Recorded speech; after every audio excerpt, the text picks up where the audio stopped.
Shalom everyone, this is Amir Tsarfati and this is a post-elections update following yesterday's dramatic exit polls that were not good for Benjamin Netanyahu.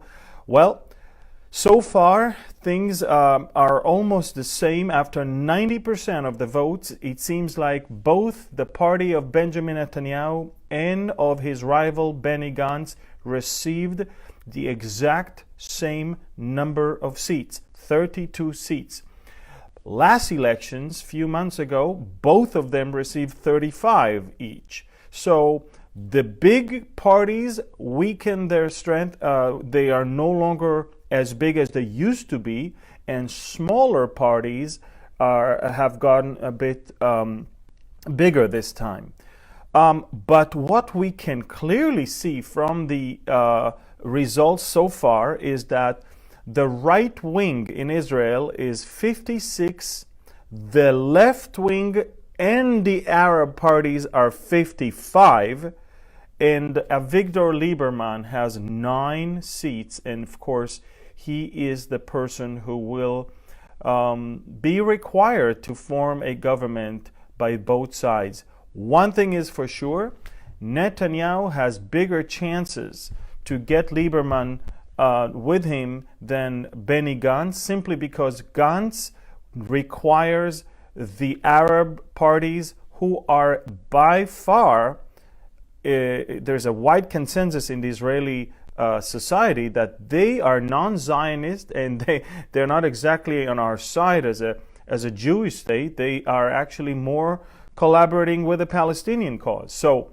it's going to be very hard for the rival party to form a coalition unless, and now comes the point, unless there is some sort of a last-minute agreement for both big parties to join hands and to have a what we call national unity government. And if that's what we're going to have, then we will have to decide, are we leaving the ultra-Orthodox out? Are we leaving Lieberman out?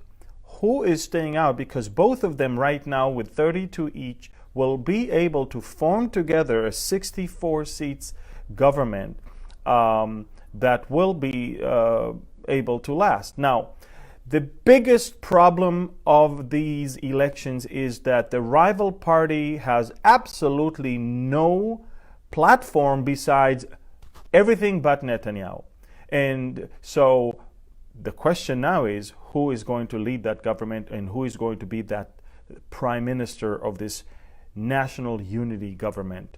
Benjamin Netanyahu is definitely not going to give up his status as prime minister. He's definitely leading the largest blockade, the right wing, with 56. The left wing, without the Arab parties, they're actually 43.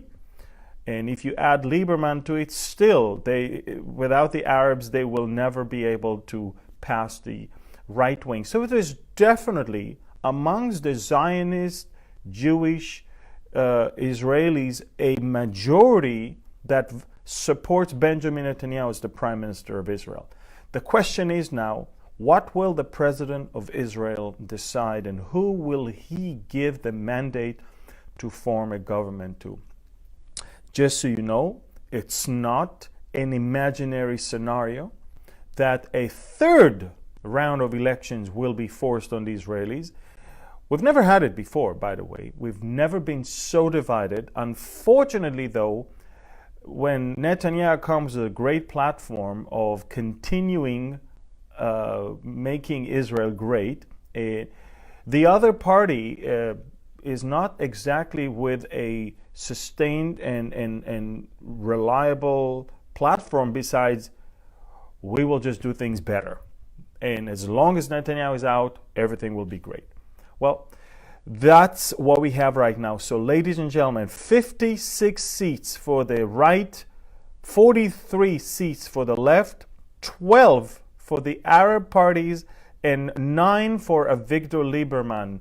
We are in a deadlock right now, and unless someone is going to decide such as Lieberman, to decide to gather with Netanyahu, or Gantz will decide to join Benjamin Netanyahu and not to insist on being the prime minister, then we have a government. I find both scenarios hard to believe as possible, because if Lieberman would join Netanyahu, he could have done that 4 months ago, and this whole second round would have been, of course, saved from us. But unfortunately, there is a lot of personal rival between between Netanyahu and Lieberman, and it doesn't look like Lieberman this time is going to join hands with Netanyahu. We're no longer surprised. We were surprised months ago when he didn't jump on the wagon and started the government. But we are no longer surprised when we see the way Lieberman conducted himself in the last few months. It is evident that he literally flipped to the other side, and he is taking the votes of all of his people. That's 9 seats. And he's taking them to actually join hands with a leader that they don't even know and they don't even vote for and support. So it's a little bit tricky, but one thing is for sure: we are watching a drama that is not yet coming to an end. The next few days will definitely determine everything here. There is, as far as the large parties, Gantz's party is 30,000 votes higher than the Likud of Netanyahu.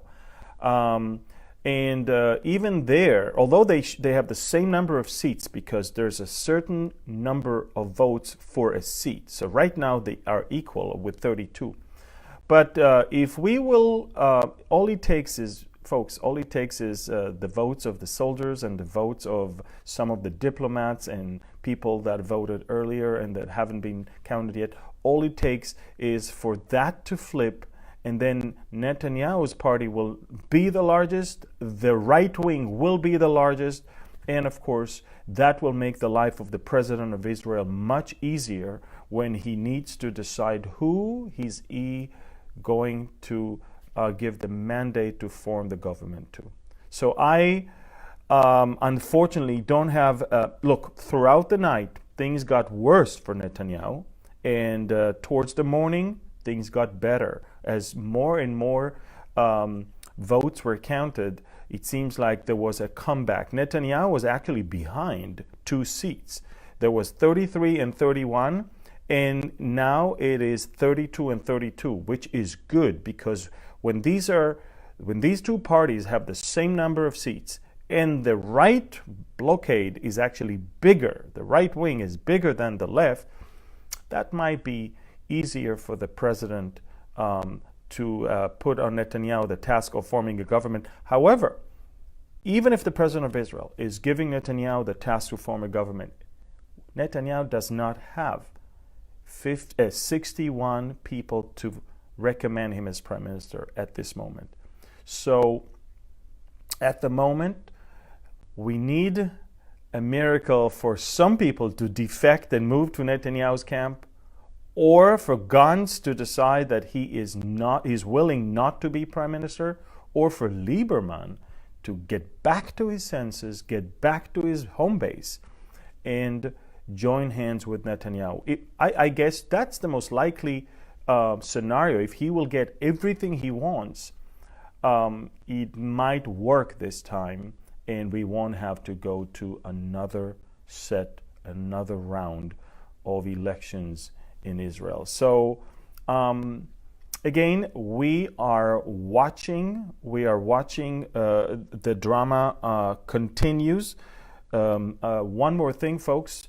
Let's move to the Saudi-Iranian conflict right now. The Saudis are planning a press conference today, and in that press conference, they are planning on unveiling proofs that Iran is behind the attack on the Saudi refineries 4 days ago. Now, let me make it very clear. Some of the rockets did not explode, did not hit the target, and it was easy to recover them and look at everything inside, all the commands, all the computer commands, and all of the electric circuits inside, and to come to the conclusion that they were indeed fired by the Revolutionary Guard from Iranian soil, trying to deceive the whole world that it's actually fired from Iraq, or as they said in the beginning, it's actually a Yemenite strike.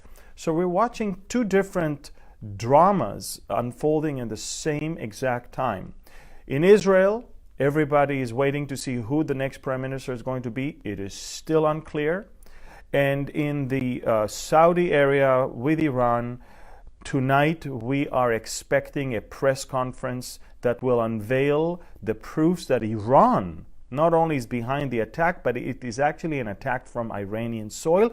And by all international laws, Saudi Arabia has the right to start a war, to strike back, and to not be held as someone who unilaterally started something. By responding to that strike, Saudi Arabia will have all the justification in the world, and no country on planet Earth, including the UN, will be able to condemn them for that. The problem is that all those that are deep in bed with Iran and the Iran agreement are already saying, hey, let's find a diplomatic solution. Saudi Arabia was attacked by cruise missiles. Half of their oil production was paralyzed. And Germany says, let's find diplomatic solution. Russia says, let's find diplomatic solution.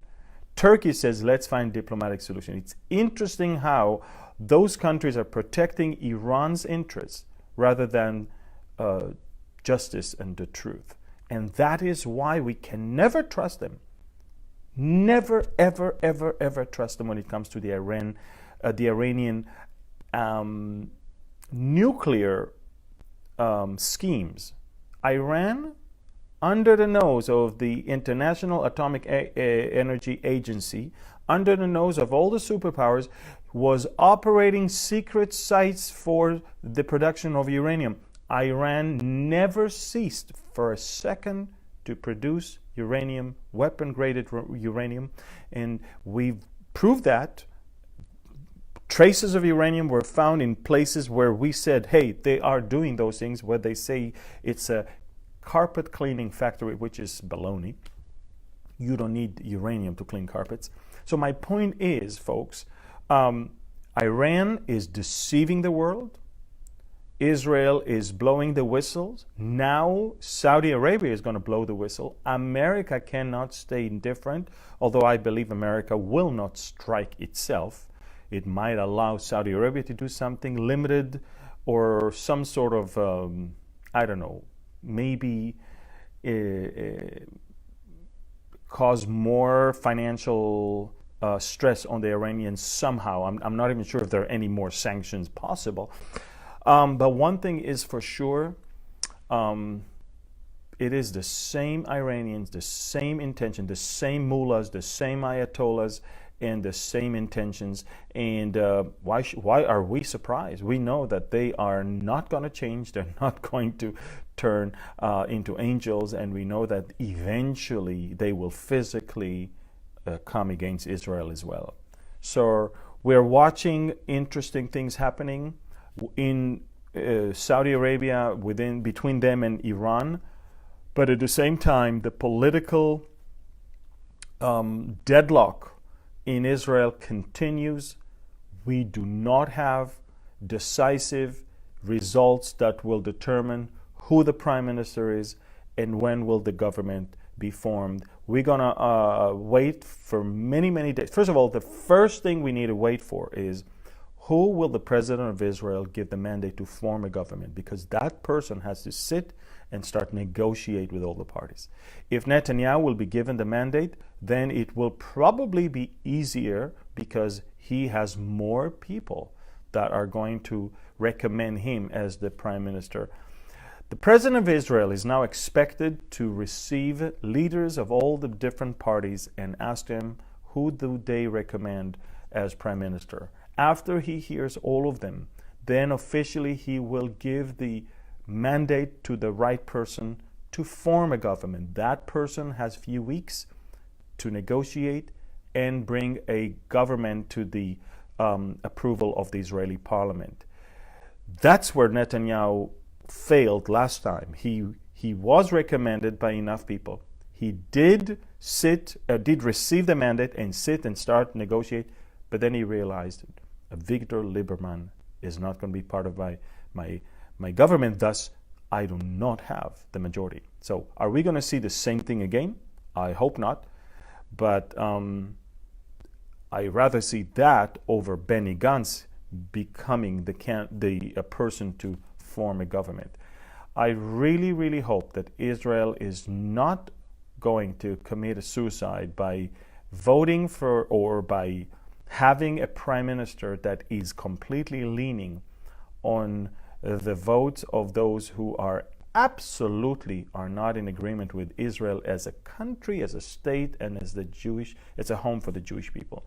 So we're going to have to see what's going to happen. This was a post-elections update. I'm here in Amsterdam. I'm leaving tomorrow all the way to the U.S. I just wanted you to understand, folks, there is no decisive result in Israel. We will wait for probably days to know who the candidate to even try to form a government is going to be, and then weeks to see if that person will eventually even be able to form a government. Until then, Prime Minister Netanyahu will continue as an interim prime minister in an interim government until we see what is going on. Yes, these are not the results that I had hoped for, but actually this morning is better than last night.